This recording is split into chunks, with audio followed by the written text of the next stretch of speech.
Don't judge a man by his words, but by his actions. Today we're speaking again with Kim Moody. Now, I've known Kim for about 15, 16 years. I saw him at roundtables. I saw him give presentations. However, it wasn't until July 2017 that I realized that here was an individual who was not just willing to speak, but to do. And in August 2017, Kim had a room booked in Toronto where there should have been 1,000 people and there was only 50. This just showed how complacent individuals are, because to become a citizen, that means you have to be active. Well, Kim, he stepped forward. Now, over the last few interviews, there's one message that I've gained from Kim, and that's understanding messaging, understanding the nuances of words and what they mean and how they're used to manipulate. And I've thought about it. And one of the things that really stuck in my mind about this is Kim is one of Canada's premier tax professionals. He is the head of Moody Private Client, which offers tax, accounting, and law. And his entire adult life has been spent parsing words to understand what they mean and what they are going to cause the rest of us. So Kim, I want to thank you so much for joining me this third time. Oh, thanks, Peter. It's a pleasure to be here, and very kind words and introduction. Thank you. It's true, Kim. When most people were sitting back, when the government was going to make a fundamental change, never seen before, where they were going to punish business people, their families, their offspring, and most importantly, the Canadian economy, very few people stepped forward, and you did. Now, Kim, can you just share with us, recount the moment that the changes happened, where you were and what you were feeling? Yeah, I've told this story many times. Actually, I think I've told it to you, but I'll tell it again. So July 18th, 2017, I was on a family holiday with my two youngest kids and my wife, and they had never been to Ontario before. So we thought, let's go to Ottawa and Toronto and the Niagara region. And so the night before, we had just finished seeing Tom Petty in Ottawa, and at the Ottawa Blues Fest. Actually, I think it was a couple nights before. And if you're a Tom Petty fan, Peter, you'll know that he passed away a few months later. So I always felt blessed to see him on one of his last concerts. But fast forward to a couple days later, we were at Niagara on the Lake, and I was walking down the street with my family doing the touristy things, Main Street, Niagara on the Lake, beautiful, beautiful spot, as I'm sure you know, Peter. And all of a sudden, my phone blew up. And I thought, what the hell is going on? So I sat down on one of the benches on Main Street and started parsing through the material that was released from the Department of Finance, and my heart just sunk. I could not believe what I was reading. I knew I had to do a lot more reading, because some of the stuff, actually most of the stuff that was being released, was extremely complicated and couched in language that was very, let's just say, they had spent a fair amount of time writing, the introduction material so as to appeal to a certain person. And long story short is it kind of ruined the rest of my holiday, and I'll never forget that feeling in my stomach as I sat on that park bench. And I won't say that it ruined the rest of my holiday, but it certainly did impact my emotions. My family was a little upset with me that I couldn't get my mind off what was happening on the plane ride home. It's roughly a 5-hour flight. I used that time to really dig into it in a big way and have a whole bunch of notes. And when I arrived back the next day to the office, I had a whole bunch of notes to review with the team. And I got to tell you, we were just learning as we went, and could not believe, started reaching out to a lot of practitioners across Canada said, hey, is this what I think it means? And it kind of snowballed from there. But that I think answers your opening comment, Peter, in terms of what did I, where was I and what did I feel? Even to this day, it brings back horrible memories of just a shitty way of delivering public policy. And I'm no public, I'm not a public policy expert. And I'm certainly no bureaucrat, and I'm certainly not a politician, but I'm no dummy either when it comes to common sense. And that is probably, historically, at least anyhow, in tax in Canada, way up there in top 5 in terms of a shitty way to deliver public policy that, if enacted, would have been the most massive change seen in Canada on the taxation of private corporations and their shareholders since 1972. So there's my long-winded answer.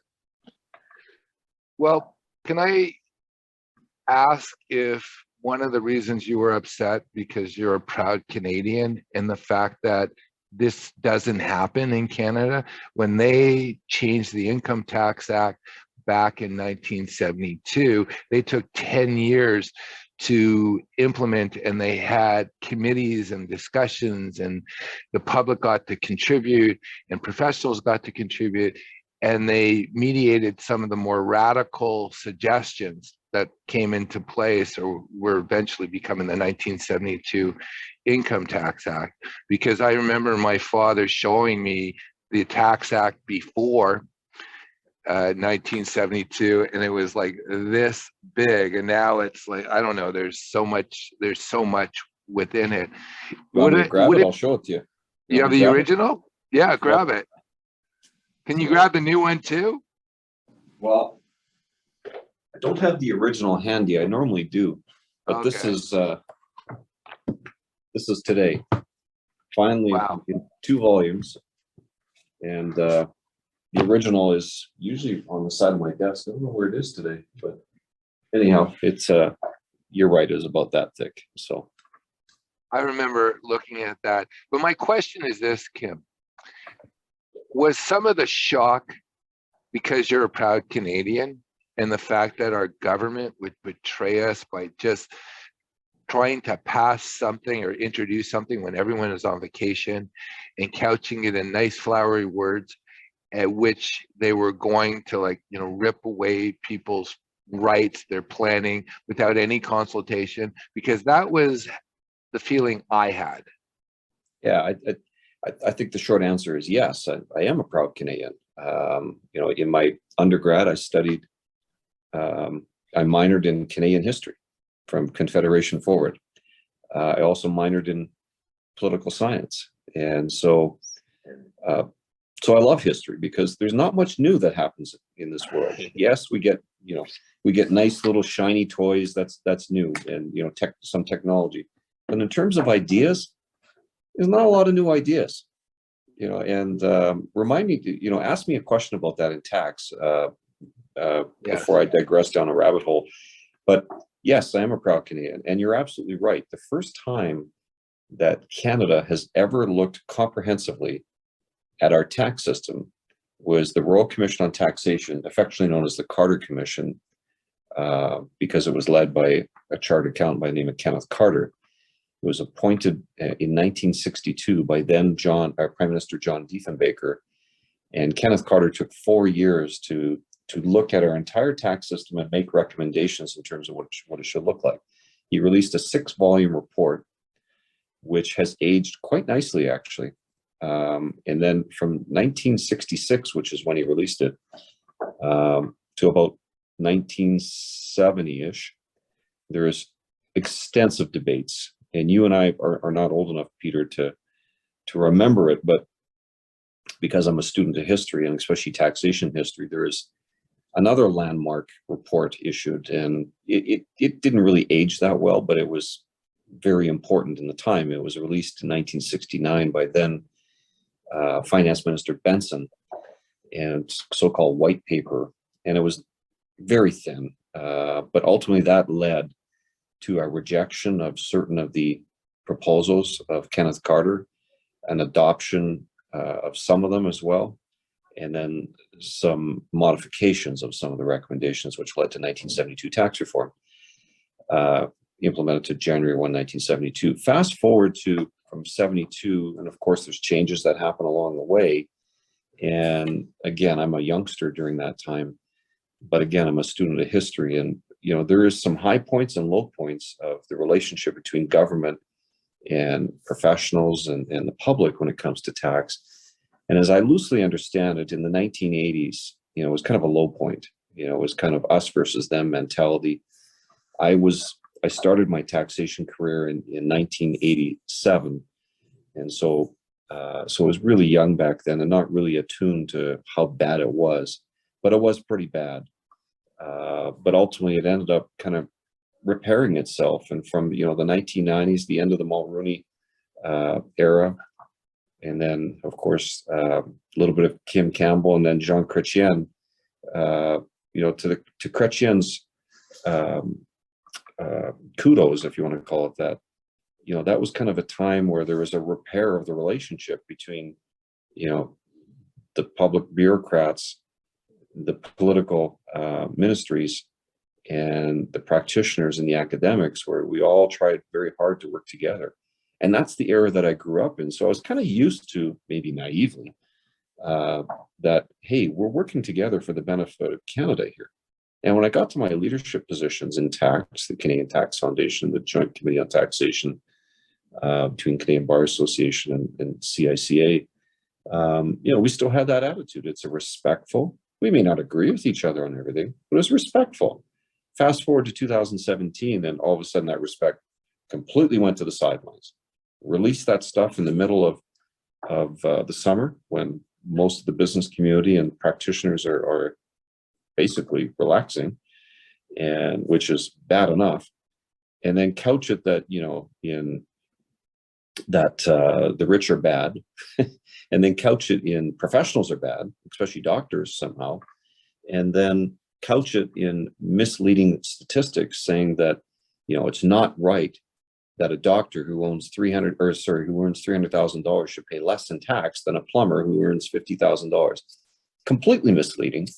And so that started the era, almost on a dime, but some of my colleagues say that it was a slow moving train, which all of a sudden went really fast in terms of the change of the relationship between the government and practitioners.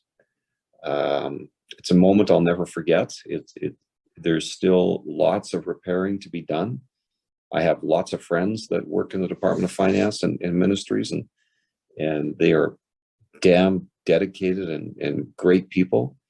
But I think it's fair to say that they're aware too that there's some significant damage that was done in July of 2017 and forward. So, Kim, with the messaging, because that's a constant theme, because that's really what I want to focus on, because that's really where your expertise is, and where I believe we can give some insight of what makes an average practitioner to someone who's actually, is considered one of the great practitioners alive today in Canada in tax, is the fact that you're very sensitive to changes in words and messaging. Now, I'm sure that this is something that you were probably always alert to from the time you were young. Is there a memory that you remember that the first time you said, well, no, that's not what's being said? As a youngster, one thing that, I don't know if you remember this, but I was a big hockey fan. I don't know if too many Canadian kids back in my era that weren't. And I don't know if you remember in 1987 when Dave Hodge got fired. Dave Hodge is he was the legendary broadcaster. And do you remember the reason why he got fired? No. No. Unfortunately, I'm old enough to remember him being fired. Well, me too, Peter. Me too. And a lot of people don't even know Dave Hodge anymore, which is kind of sad, right? Because he's in the same league as Dick Irvin and Bob Cole and others who are just legendary broadcasters in hockey. You forgot Don Cherry. Don Cherry, of course. Who's the other fellow that was the Montreal Canadiens broadcaster? I love that guy. the play-by-play guy who passed away. He's from Nova Scotia. Anyhow, in any event, I know I'm forgetting him, but he was on CBC Hockey Night in Canada, and there was a overtime game. This is Dave Hodge. Yeah, we're back down to Dave Hodge, yeah, and so he's kind of the guy that's kind of navigating because they're going to go to another hockey game because the Montreal Canadian game ended, and so they had gone to I think it was Philadelphia and some other team. I can't remember who the other team was, and it was in overtime, and so it was exciting overtime, but the bigwigs wanted to show the start of the next game, which I can't remember what it was, but it was a nothing game, instead of staying on the overtime, so Dave in his frustration said, and I'm making some of the words up. He said, I don't know the decisions that are made around here, but we're not going to be able to show you the overtime game. Instead, we're going to have to go to this game. Beats me. He said something like that. He said. and I thought, wow. As a youngster, I thought, wow, that's awesome. In 1987, I was 19 years old, something like that. And I thought, I like it because I feel that frustration. Well, he got fired. And so that messaging to me was stark, right? It was, hold on a second here.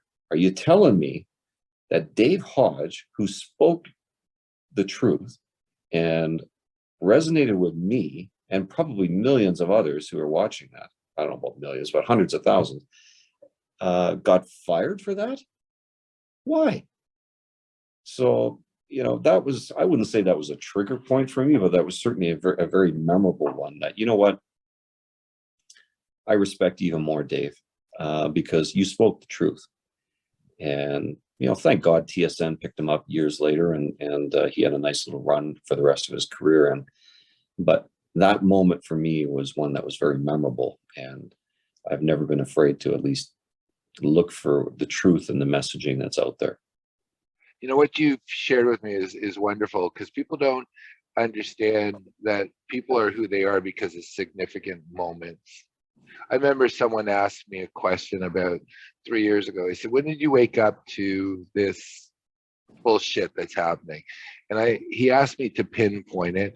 And I thought about it and I said, well, no, that is connected to this moment.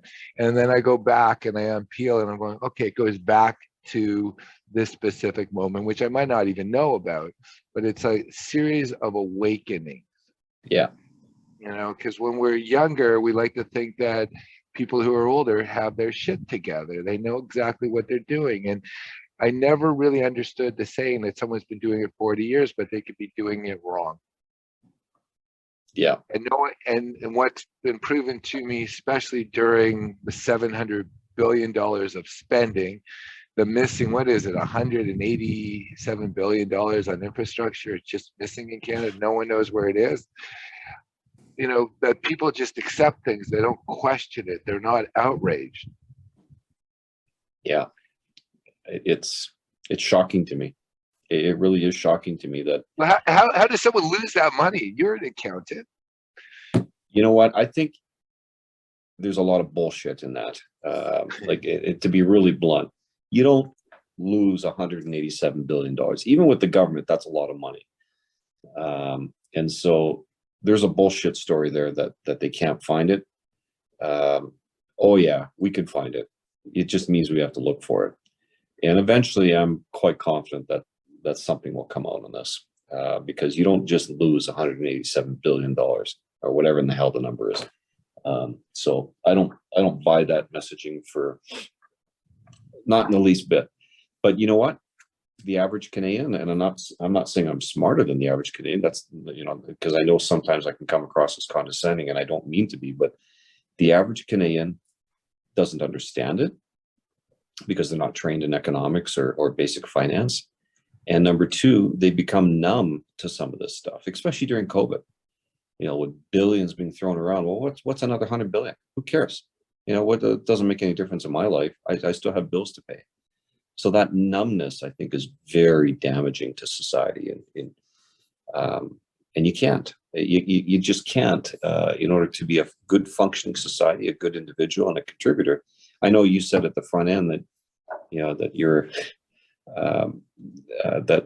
you're just, or maybe that was in our private conversation. I can't recall that you were saying that you woke up to that you're, you realize that you're just an average human being. Well, yeah, we're all average human beings. But that doesn't mean that we can't contribute and can't be aware as to what's going on. And it's shocking to me that 100 billion there, 100 billion over here, and the average Canadian seems to take no notice. Show me the next story. And that's really what I want to focus on. It's the messaging, because when going back to 2017, you kept on focusing on where you really said, like, this is like, these guys are like, magic tricks, or they're changing words and not the average person could catch on to. And I just want to emphasize something for our audience. Kim has spent his entire adult life looking at commas and words and interpreting what that means. And you know what I discovered a really great a tax professional is? They not only read the words, they go to a spreadsheet and they try to figure out, what does that mean with numbers? If I do that, I don't make this. And if I do this, this is what I save. And that is really what is really powerful, because I was blown away by all these tax practitioners who were tax lawyers who never went and took a spreadsheet to figure out what it actually meant in the long term, right? Because there's one thing to say it works theoretically. What do you do in application of it? So Kim has spent his entire adult life looking at the commas and the words and understanding what they mean, because a different word means a different thing. Now, in basic English, when we're speaking, we just throw out words and we don't really focus on the significance of words. But during that moment, you woke up to the fact that how important it is and how we are manipulated by the words that are being given to us by the powers that be, by government. Very much so. Yeah. That was in July of 18. That was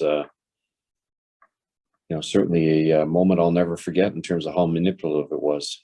I think I told you this before in a previous session that we did, interview that we did, that I got so disgusted in terms of some of the changes that they made. I started keeping track of it on a. Can we just step back just a bit, Kim? Sure. Because yeah. you used a very powerful word, and I believe it's because we were having the discussion and subconsciously you used it, but it's a perfect word. Parse. Do you remember when we were like taking English when we were kids and we would parse a sentence? Yeah. Yeah. You looked at a specific example where you started parsing. You not just took it at face value and just read it. You sat and you picked it apart, and you saw how the government, through the outrage of the people who are willing to speak, made little changes that the average person, because exactly they're shell shocked. They have to pay their mortgage, they have to pay their bills, raise their kids. So they really don't focus on the parsing. Can we talk about that particular example where you woke up to how manipulative the government was with the messaging for fundamentally changing taxation in Canada for business? Yeah, sure. On that example, when they released the material, they had very much a political and a policy objective in mind. And frankly, the policy was pretty shallow in the whole scheme of things. It was on some of the stuff. I mean, and that's just my own opinion. I don't speak for the tax profession, but on some of the stuff, the policy was razor thin in terms of depth, and it was more political. And on that stuff, they started with an ideology and then pumped out the ideology in their own words with the draft legislation attached to it to achieve that. The problem is their ideology, as many cases in life, ideology can be very flawed to reality, or trying to get your ideology into reality. One of those two, right? And so in this case, they're trying to get their ideology into reality. And so the ideology was, for example, using the example I already said, they want to tax the rich more, basically is what they want to do. So, and they want to go after small business owners more because they think they're not paying their fair share. So they use an example of it's wrong when a doctor who owns $300,000 pays less in tax than a plumber. Okay, so that's the original messaging, right? And then they have some draft legislation that they think fixes that. Well, hold on a second. Let's look at that original messaging here. That original messaging is factually incorrect. Are you telling me that you think that a doctor who earns $300,000 can pay less tax under any circumstance, or a circumstance or circumstances? Well, you're just wrong. And so, and here's the reasons why.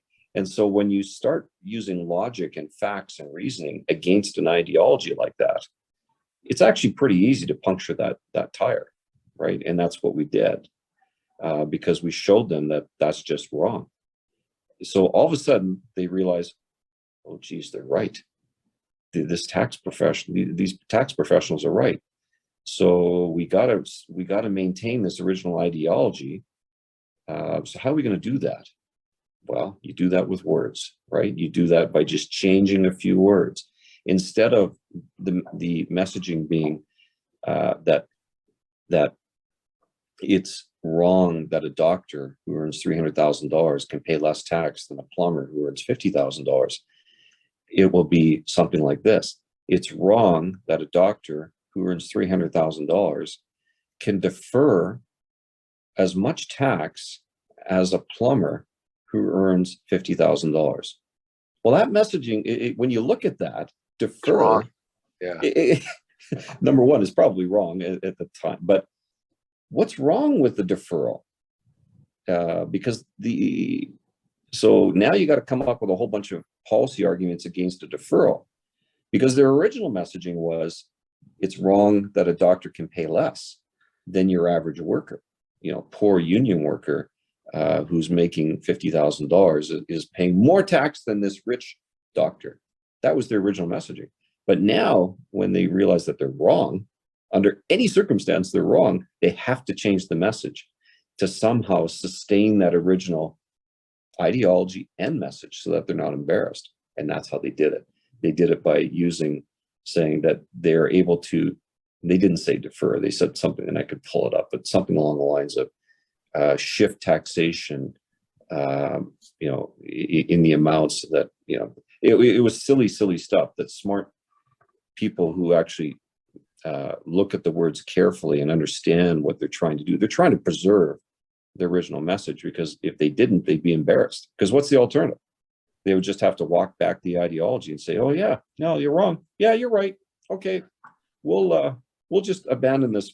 Oh no, politics is, as I've learned, is about maintaining that ideology, right? Under any circumstance, even if they have to manipulate the words by parsing it into whatever messaging suits them. And that can be pretty evil stuff. It is. And one of the things that the messaging I get, and I'm a writer, and one of the things I've learned over the years is before I write something, I write down what is my intent. I write it down on the top. My intent is to convince you of this, like the reader, or even myself.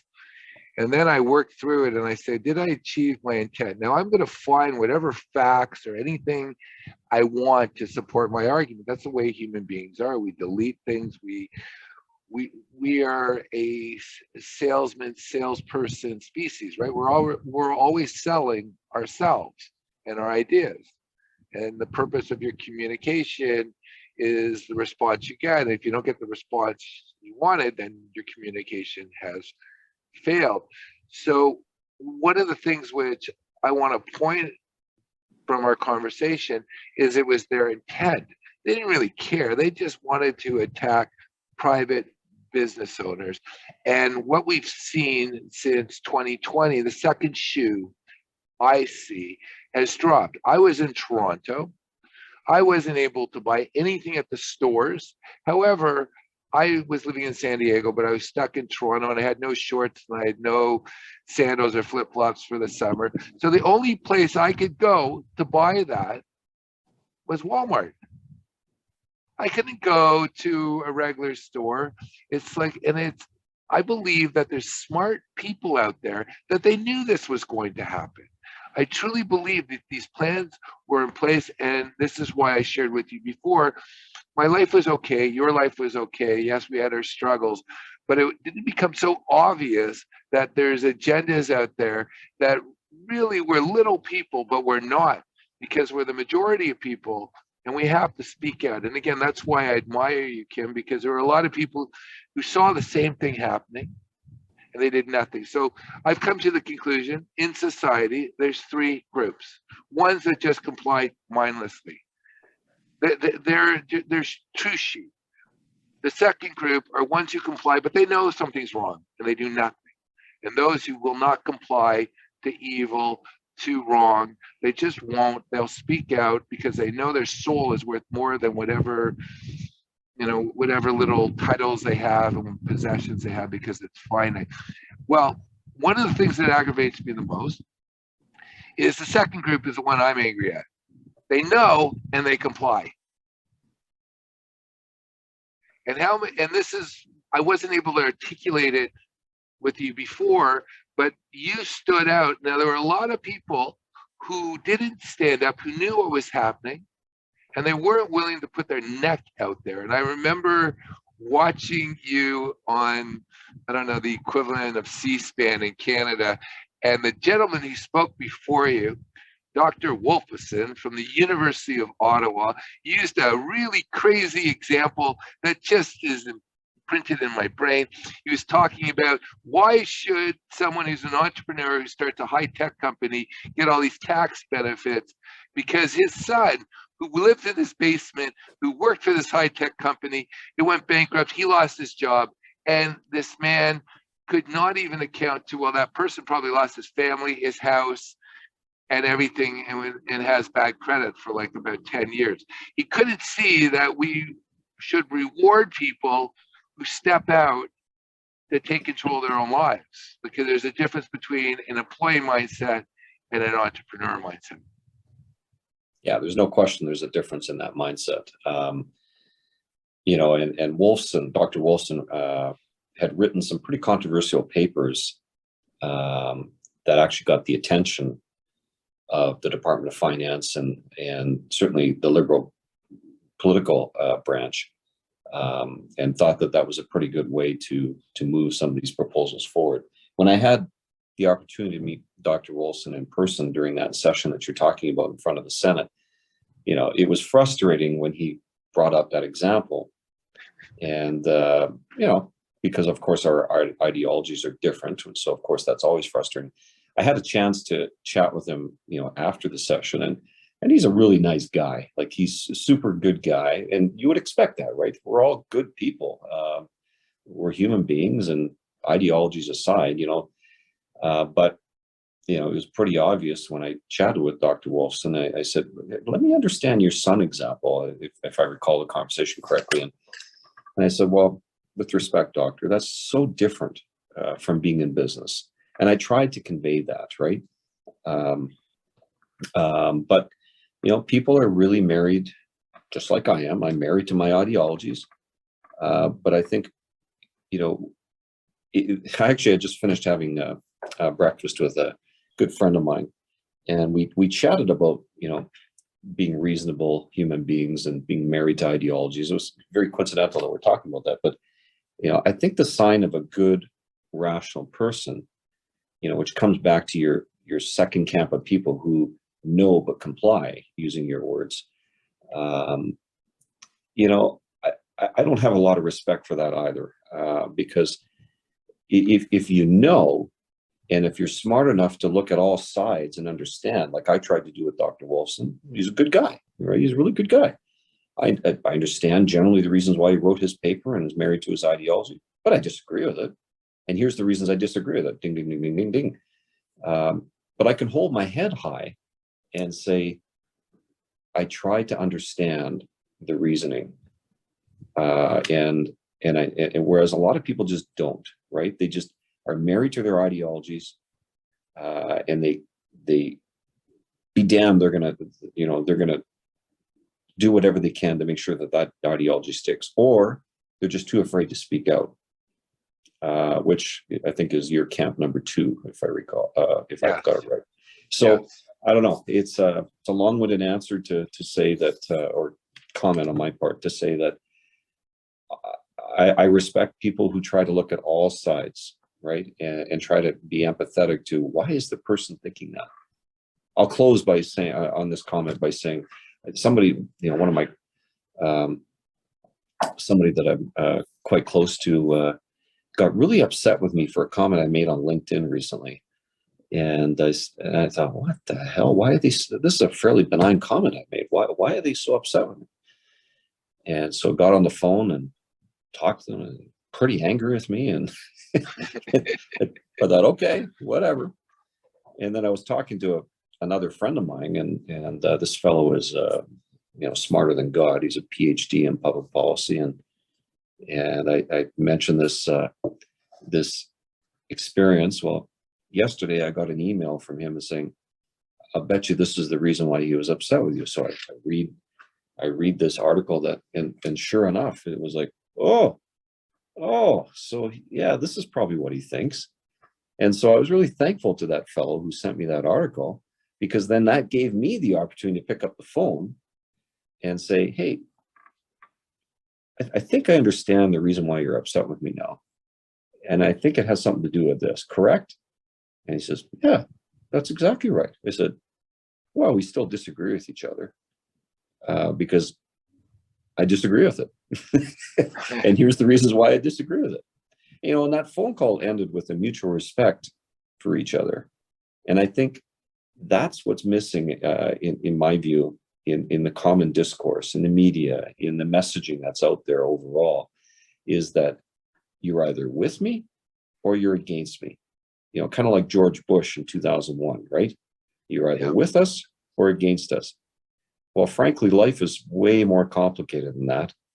And messaging should be way more complicated in a good way than you're either with me or against me. But unfortunately, the messaging, in my view, has been manipulated to a lot of times be, oh, you're an anti-vaxxer? Oh, then you're crazy. You're absolutely nuts. Versus, what am I putting into my body here? How long has that been studied for? What are the consequences? Maybe I should be studying this a little bit more, because I really want to make sure I'm sticking around for the benefit of my family. But if you have that kind of mess or thoughts going through it, you're crazy. You're just an idiot, and you don't care about society. That is a dangerous thing for society, in my view. I fully agree. And one of the things that I've observed, and I read about it, but now I literally observe it. You ask people their opinion on something, and they're immediately doing the talking points of the mainstream media, and they don't even know it. It's like they're not thinking. They're beginning with a conclusion that this is what it is, and it's like the ones who are open, because the conclusion I've come, especially over the last 3 years, is I'll ask questions and see if the person, just doesn't know, or are they a Stepford wife? Now, I want to bring it back to accountancy, because I come to the conclusion, I dealt on the periphery of accountancy. I wrote for the Bottom Line for 17 years, and I wrote 3 textbooks, and I had a lot of luminaries in Canada contribute to my textbooks. And I came to the conclusion that the vast majority of accountants say no. You go in and you present an idea to them, and they say no, because it's safe. And they don't have to think about it, and the textbook told them this is what you do.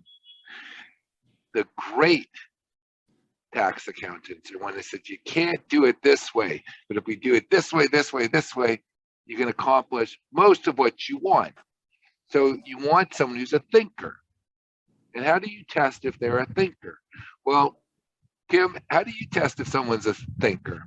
Or whether there's someone who just spouts off what you know, they give you the opinion that someone else gave and they've never questioned it.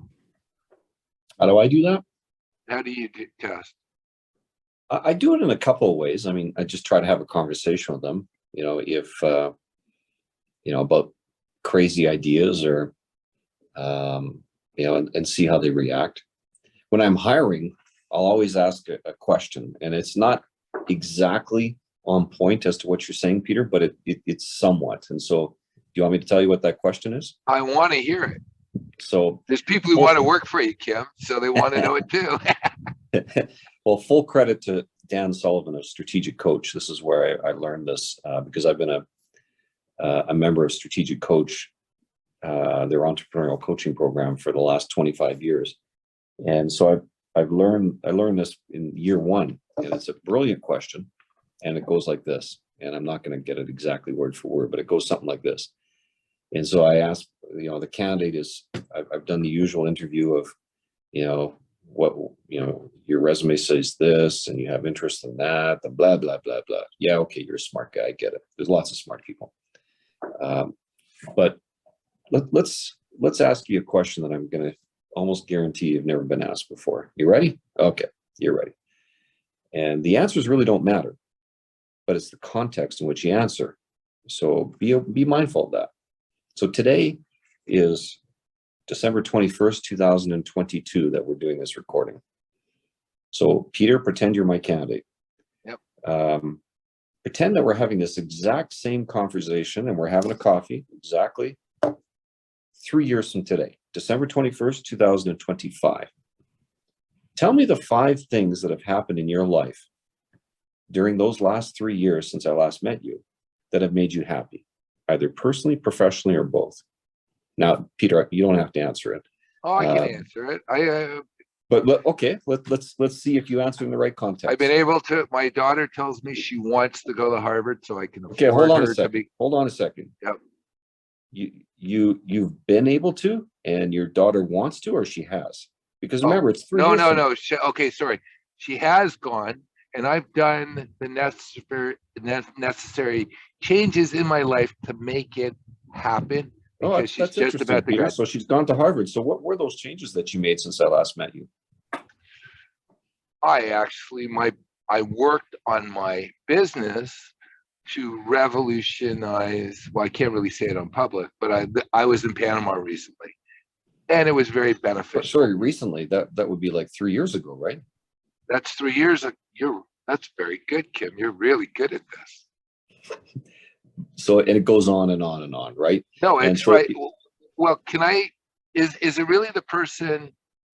I read a book years ago, and I try to do this thing, and it's called Creating Your Future, and it says start with the end. See, because I know that I have. Absolutely.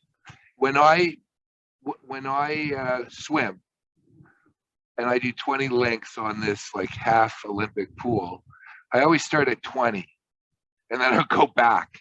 Because I know myself, I know if I start from 1 to 20, I might go and say at 16, that's enough. But when I get down to 4, I'm going to keep on pushing myself. And I find we all as human beings have to, you know, start with the end in mind. And I find that very helpful with my writing. So what do you, so let's pretend we were to carry forward that for, you know, till you get to 5. What are those 5 things, or in your words, the end in mind? What are those 5 things, or the end in mind? What's a word for that? Well, goals have dates. It's goals, right? Goals. They have dates. Yeah. And they can be SMART goals too, right? So what I'm trying to measure, and ultimately the purpose of that question that Dan Sullivan, you know, perfected years and years ago, is to try to figure out if you're dealing with people that are goal driven, or are they wishers and dreamers? Because we're coming up now to January 1, right? No shortage of New Year's wishes that come up. How many of those New Year's wishes? I mean, the gyms will just be packed, right? They'll be packed for about 3 weeks, and then probably pretty dead in February. Because New Year's wishes are just that. They're wishes and dreams. Goals are different. Goals are something that if you're committed to it, you know, those people are very valuable. And The unfortunate part is there's not a lot of society that's goal driven, not a lot of human beings that are goal Well, driven. I have to ask one question because this is something that I've really worked on lately. It's more than just goals. It's also the person asking a fundamental question, and it does that goal feel right, and sitting with it. Because I've come to the conclusion that our brains can only process maybe 60 watts while we're exposed to 1 trillion watts. So to ask that question, because I'm in the planning field and I've met so many dentists and doctors and accountants and lawyers who they said these goals that sounded great for society, but they weren't right for them. And they were miserable fucks their entire life. Maybe not bad people, but they're miserable. Their lives went by. And it's because they never chose to go their own way. Because there's 3 levels, and I know we're departing from your question, but there's 3. I've thought about this. There's 3 levels of success. There's like, I'm going to become a lawyer and I'm going to run as quickly as I can on the gerbil wheel, and then society will spit out. The next one is someone stepping back and saying, what do I want? And it might go against everyone else. It's stepping out. And then at the end of someone's life saying, did I accomplish what was good for me and for others? But it was something internal rather than external. And I've had the opportunity, especially when I wrote my last book, I read over 200 books on male aging. And the reason I spent all the time, it was very depressing for me, Kim, because I knew that you and I were stepping into that age, right? I thought I was studying my prey, and I realized the only difference was time, because I was going to be that person. Is many of them were running a race that they had not chosen to be in. And now they were at the end and they were starting to reflect on it, and they were super depression, and they didn't know what was going to keep them healthy for the rest of their lives. And that's mentorship. That's actually being the Ben Kenobi and giving the lightsaber and teaching the young person. That's giving back in that way, giving oneself, not just money, but giving yourself. And that's the cure. And I think we're lacking elders. And to close off, the reason I wanted to speak with you, because in the tax community, there's lots of practitioners. Unfortunately, for you, it's sort of like, the person carrying the flag was shot, and now here you are, you're looking around, you're the only one who's holding it. You are now an elder in this community, and next year you get a discounted Shoppers Drug Mart. Don't say that, Peter. Well, Kim, you've been awesome. Well, I Always appreciate a the time. pleasure. Yeah, it's Thank great you. to be here. Thank you. And the greatest healer for anybody later on in life is to mentor younger people.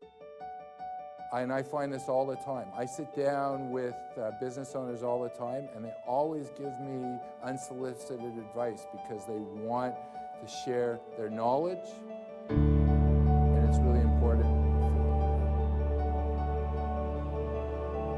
Here with me is Peter Merrick. President of merrickwealth.com. Peter is an income and capital enhancement consultant. Speaker and author. He is also a Recognized expert in the world of succession planning. over 800 published articles and 3 industry textbooks. He's a Canadian who joins us today from San Diego, California. Thanks for joining us. So, Peter Merrick, tell us about you. Well, I've been in the financial service industry since the end of 1991. I graduated during the recession. The baby boomers were in their positions, so there was no jobs. So the 2 businesses that opened up were the technology field and the financial field.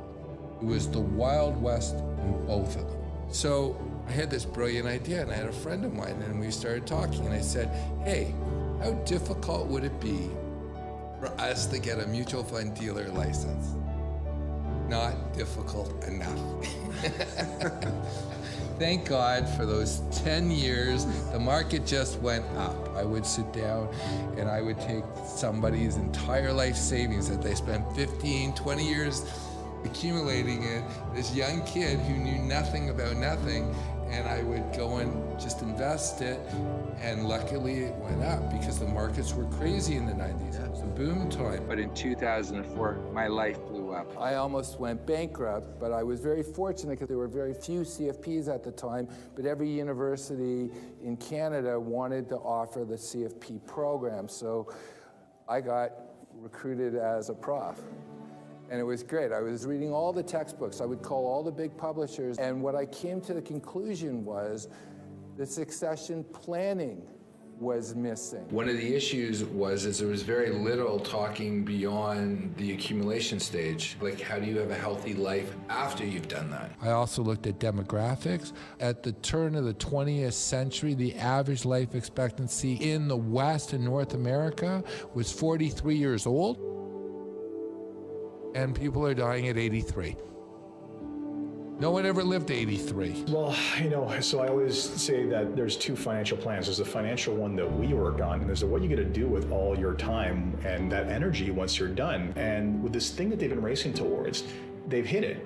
But if they haven't thought about what they're going to do after or how they're going to feel validation for their existence, they just never stop. They just keep going. Well, it's not anybody's fault because when people are young, they focus too much on doing. And later on in life, they have to focus on being. So I wrote my own textbooks because I thought it was very important to talk about how do you transition from the first half of life, which Carl Jung called it the mourning, where you're accumulating, whether it's your ego, designations, education, houses. The second half is deconstruction, giving wisdom away, giving away my money, giving away my time, leaving a legacy. So talk to me about that stage. What's the purposeful way or kind of the best practices, ways, or considerations for people to take when transitioning into that stage of life? Well, one, decide whether or not you want an exit. I find between the ages of 55 and 70, a lot of people feel that I'm just tired doing the same thing that I've always done. And I have the money now. So maybe I should get out when the going is good and pass on my business to someone who's got the energy to navigate it. Number two, who are you going to sell your business to? There's one issue about selling it to a family member or an employee. What happens after you sell it? Things don't go right. A lot of business owners want to sell their business because they just want to wash their hands. But by selling it to someone you know, you're not getting out of your business. The best is to sell to a third-party purchaser. The last one is after they make that transition from being a business owner, building a nest egg for themselves to have choice, they don't know what they're going to do. I've spoken to people who say, I'm going to take up golf. So my question is, do you golf now? I don't golf now. So what makes you think you're going to golf later? I just want to share with you guys a story. There was a gentleman, his name was Bob Hunter. He was quite a celebrity. He started Greenpeace during the height of my blow up. When I was going through business loss, he was bringing me on national television. And you know what he was doing? He was saying, so Peter, don't you do that? And then he would give my phone number and he would give my web address. The reason why it went by merrickwealth.com, because it was almost like a phone number that would run across the television and I could actually see myself making money off of it. And he was dying. He had prostate cancer. And he turned to me and said, Peter, one day you will be in a position that you'll help someone else. And let me share with you about the legacy. Bob's been dead for 16 years. And I'm sharing you the legacy of Bob Hunter because he made a difference for me. And if I make a difference in anyone else's life, I'm a product of those people who are willing to do things and they had no expectations. And a true mentor is someone who has no expectations that they're going to see the tree blossom. The reason I wrote The King of Main Street is younger people don't know how to find the right mentors, and older people have this need to mentor. It's almost like a biological need because they can see beyond their physical existence. They know that the sun was here before them and it will be after them and what's going to be left behind that they leave. I would joke, I can't make you money, but I can definitely save you money. What I mean by that is I am a Sherpa. That's someone who would guide someone to help them come down. But I realize the most precious asset they have is not their money. It's their time. What last piece of advice would you like to give our listeners? If you have a business, the most important thing to ask yourself is, why did you get into the business? And it's usually not to create a legacy, it's to create the lifestyle that you want. And at that point, ask yourself, what do you want to do during your last days? The last human freedom is to choose one's own beliefs, one's own way. Everything else you can have taken away from you. But what you believe and how you choose to act in the world, that is yours. And the greatest healer for anybody later on in life is to mentor younger people. And that is going to give you fulfillment emotionally, spiritually, and mentally. You guys have been wonderful, and I want to thank you, and I hope you guys have a great day. Thank you.